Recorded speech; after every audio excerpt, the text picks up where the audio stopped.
मजहब यही सिखाता। जी हां, मंदिर मस्जिद की जंग में मजहब की उसूल अहम हो जाते हैं। इस मजहब की बातों का गलत मतलब निकालकर धार्मिक उन्माद बढ़ाया जाता है, तो इसी मजहब के दिखाए रास्तों से शांति भी लेकर आई जाती है। ज्ञानवापी से शुरू हुई जंग ताजमहल से लेकर कुतुब मीनार तक पहुंच गई। इस जंग के बीच आज देवबंद में जमीयत के जलसे में जब यह मुद्दा उठा तो महमूद असद मदनी की आंखें भर आई। देखिए। कि काम करने का शौक जरूर है,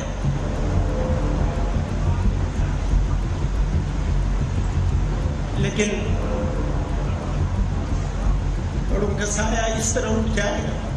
जमीयत के जलसे में जब बात उठी मुसलमानों के हाल की, देश के हालात की, मौजूदा सियासी जज्बात की, तो मदनी साहब का गला रूंध गया, आंखें भर आईं, जुबान से आह निकली, मंच से मुसलमानों की बेइज्जती की बात निकली।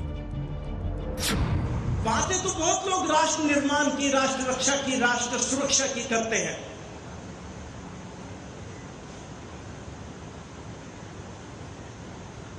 लेकिन जुल्म बर्दाश्त कर लेना, अन्याय अत्याचार को सह लेना, गालियां खा लेना, बेइज्जत हो जाना और बेइज्जत होकर भी खामोश रह जाना, ये कोई हमसे सीखे।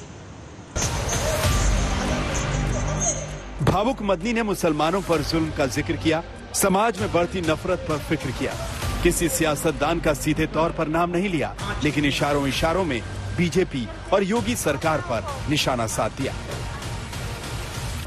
वो चाहते क्या है, उनका एक्शन प्लान क्या है?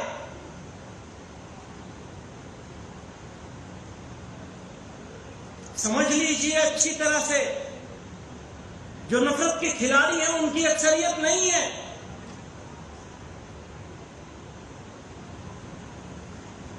पहले तो वो बहुत छोटी अकलियत थे, आज वो जरा ज्यादा नजर आ रहे हैं, विजिबल हो गए। और अगर हमने उन्हीं के लबो लहजे में जवाब देना शुरू किया तो वो अपने मकसद में कामयाब हो जाएंगे। नफरत का बाजार सजाने वाले, नफरतों की दुकान खोलने वाले लोग मुल्क दुश्मन और गद्दार हैं। जमीयत उलेमाए हिंद का ये सम्मेलन ऐसे दौर में हो रहा जब ज्ञानवापी मथुरा में मंदिर मस्जिद वाली कानूनी लड़ाई चल रही है। कहा जा रहा है कि ज्ञानवापी, मथुरा और कुतुब मीनार मसले पर चर्चा के लिए ये बैठक बुलाई गई। रविवार को जमीयत की बैठक में इन मुद्दों पर चर्चा होगी। मस्जिद के मसलों को लेकर आगे की लड़ाई की रूपरेखा तय की जाएगी। मुसलमानों को लेकर जिस तरह की बातें की जा रही हैं, चाहे वो ज्ञानवापी से जुड़ा मामला हो या फिर वो कुतुब मीनार से जुड़ी हुई बातें हों, जहां जहां पे विवाद हैं, किस तरीके से मुसलमानों को या मुस्लिम कम्युनिटी को उसको फेस करना है, उसका जवाब देना है, कैसे अदालत में अपनी बात रखनी है। लेकिन जमीयत के किसी भी फैसले से पहले मदनी कह रहे हैं कि हर दुख को सह लेंगे, पर मुल्क पर आंच नहीं आने देंगे। जमीयत उलमा का ये फैसला है कि हम दुखों को सह लेंगे, लेकिन अपने मुल्क पर आंच नहीं आने देंगे।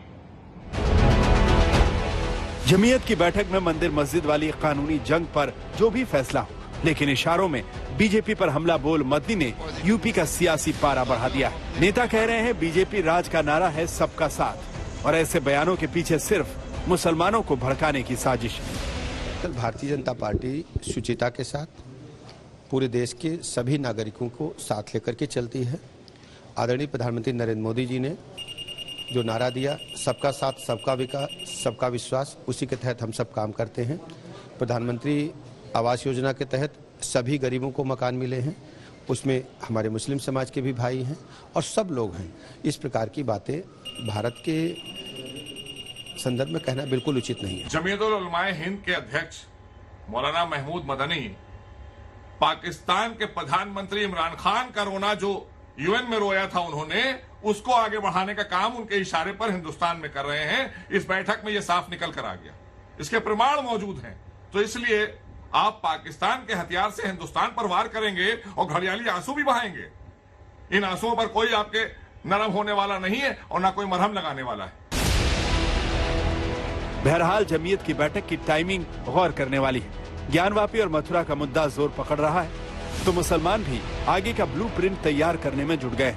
रविवार को देवबंद में जमीयत की बैठक का आखिरी सत्र होगा, जिसमें मस्जिदों को लेकर बड़ा फैसला हो सकता है और ये फैसला ज्ञानवापी मथुरा वाली लड़ाई में सियासी पारा बढ़ा सकता है। देवबंद से पिंटू शर्मा और तंसीम हैदर के साथ आज तक ब्यूरो।